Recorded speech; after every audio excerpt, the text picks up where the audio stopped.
What's up, guys? I know I just made a video. I'm kind of feeling good today, so I just, whenever I feel good, I try and put out as much information as I can, because there's going to be days where I don't feel good, and I'm just going to have to get motivated to do it on those days as well. I'm here with my girlfriend's mom, Becky Major. Hey. She knows a lot of what I've done in my past. She doesn't know all of it. Some of the rawness of just living the life of a drug addict, and the fact that she has taken me from being homeless, living in my car, to living in a fantastic home with a fantastic family.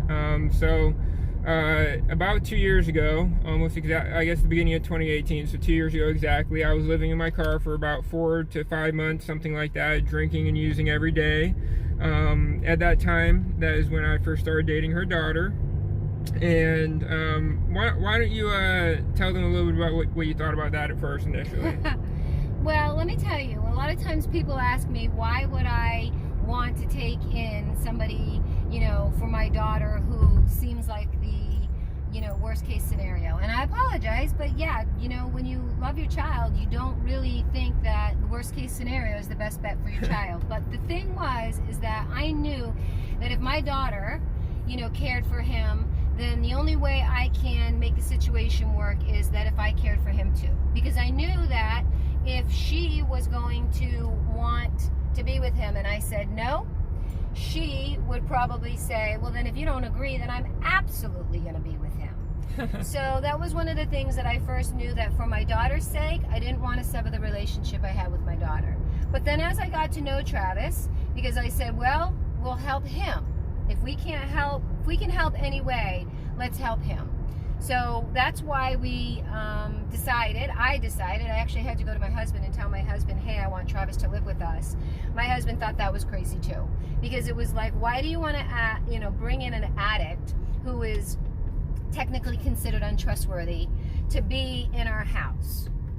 And yeah, so that was one of the things that I had to convince my husband as well, that it was the right thing to do. And we're facing a major detour right now because it flooded. Our entire road got flooded. We're trying to navigate our way back home because I don't know if you guys, any of you live in Oklahoma, but last night the floodgates really opened. I mean, I don't know if that's a sign or what, but I think one thing that really amazes me about Becky and her husband John, and really their whole family, is that they're really open-minded people. I mean, they took somebody who before he went to rehab, so I lived in my car for 2 years in 2018, then I went back home to Florida at the end of 2019 after a suicide attempt. And I lived in my car again for about 2 weeks to 3 weeks with my friend Blake, who is also an addict. And, we're sitting in our car. I've never shot up, but he was shooting up heroin and meth, and I was smoking it and snorting it and all that stuff. And, he's sitting there with the window down, like, shooting some of the syringe out the window so he doesn't, get any water or air into his veins. The safe way of shooting up drugs. And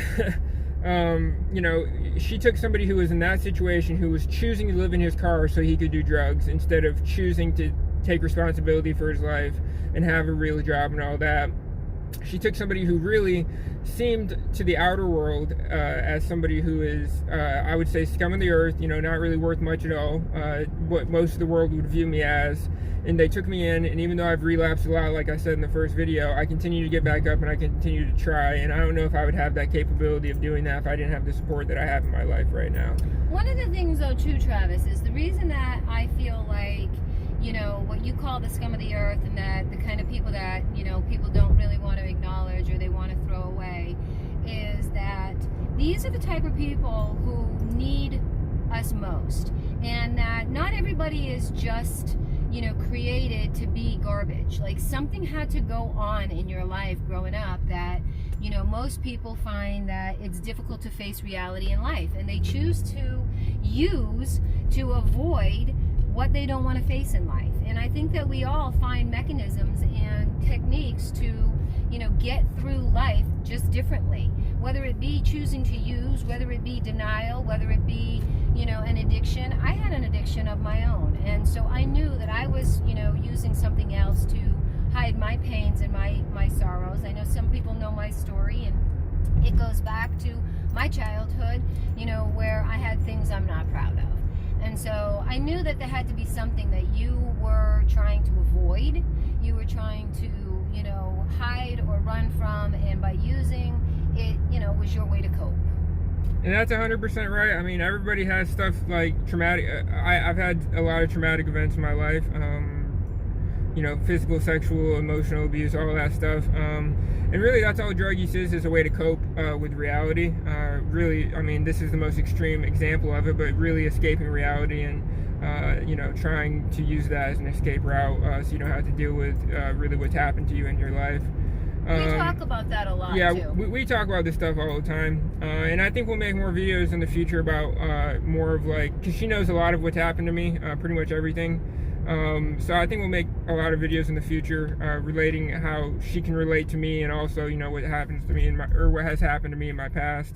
But we're not going to keep you guys for too long. You probably have stuff to do, but just, you know, stay tuned for more. You know, you can share the video if you think it's going to touch somebody else's lives. Don't feel obligated to, but if you feel like maybe there's somebody you know who either has an addict in the family, is friends with an addict, or is an addict themselves, they can benefit from seeing a good story and realizing that there's good people out there, then feel free to share it or comment if you want to ever interact with me or them. You know, we're always open to helping. So with that, you know, peace out, much love, and have a good day.